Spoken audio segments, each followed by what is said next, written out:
بسم اللہ الرحمن الرحیم۔ السلام علیکم ورحمۃ اللہ وبرکاتہ۔ الحمدللہ والصلاة والسلام علی رسول اللہ وعلی آلہ ومن والا۔ اللہم صلی علی محمد وعلی آل محمد۔ ناظرین و سامعین کرام، آج میں آپ حضرات کے سامنے انشاءاللہ تعالی سورۃ القدر کی تفسیر ترجمہ کے ساتھ اور شب قدر کے فضائل پر احادیث کی روشنی میں، قرآن کی روشنی میں انشاءاللہ تعالی میں آپ حضرات کے سامنے گفتگو کروں گا۔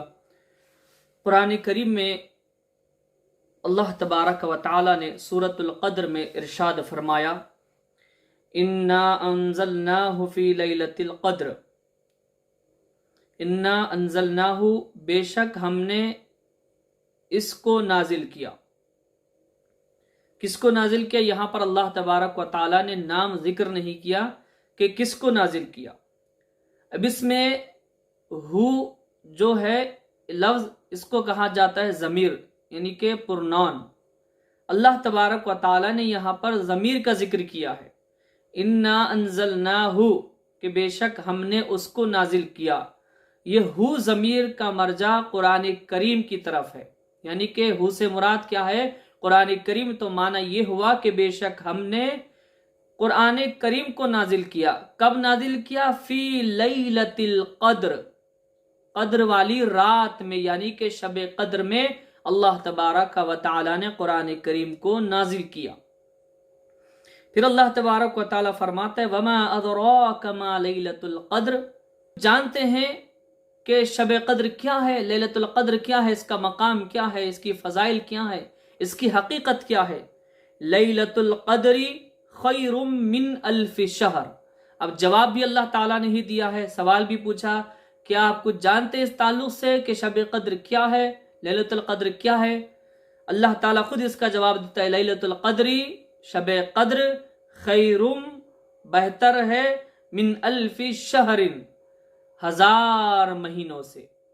شب قدر کیا ہے؟ ہزار مہینوں سے افضل ہے، بہتر ہے۔ اب یہ ہزار مہینے کیا ہے؟ مختلف تفاسیر میں بیان کیا گیا ہے کہ بنو امیہ کی حکومت کے 1000 مہینے ہیں۔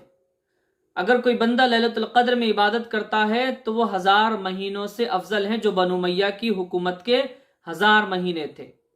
اب ایک اور تفسیر جو معتبر مشہور ہے وہ یہ ہے کہ حضور پاک صلی اللہ علیہ وآلہ وسلم نے گزشتہ امتوں کا ذکر کیا، تو ایک شخص ایسا تھا گزشتہ امتوں میں کہ رات بھر اللہ تبارک و تعالیٰ کی عبادت کیا کرتا تھا اور دن بھر جہاد کیا کرتا تھا۔ تو ایسے ہی اس نے 1000 ماہ گزار دیے کرتے کرتے۔ تو لوگوں کو اس پر تعجب ہوا جب حضور پاک صلی اللہ علیہ وآلہ وسلم نے لوگوں کے سامنے ایسا ذکر کیا، ایک ایسا بندہ تھا جو اس طرح سے عبادتیں کیا کرتا تھا، مجاہدے کیا کرتا، جہاد کیا کرتا تھا۔ لوگوں کو تعجب ہوا۔ تو اس پر اللہ تبارک و تعالی نے ہمارے نبی صلی اللہ علیہ وآلہ وسلم کو شب قدر عطا کیا کہ اس رات میں اگر کوئی بندہ عبادت کرتا ہے تو گزشتہ جو امتیں گزری ہیں ان کے جو 1000 مہینوں کی عبادتیں ہیں وہ ایک طرف، اور اس ایک رات میں عبادت کرنے والی امت محمدی صلی اللہ علیہ وآلہ وسلم کے اعمال ایک طرف۔ صرف ایک رات میں عبادت کرنے والے اعمال وہ 1000 مہینوں سے افضل ہیں پچھلی امتوں کے۔ تو اللہ تعالیٰ نے ہمارے نبی صلی اللہ علیہ وآلہ وسلم پر یہ فضل کیا ہے، کرم کیا ہے کہ اللہ تعالیٰ نے شب قدر عطا فرمایا ہے۔ یہاں پر اللہ تبارک و تعالیٰ نے ضمیر کا ذکر کیا ہے، اس کی حقیقت کیا ہے؟ کیوں اللہ تعالیٰ نے ایسے کیا؟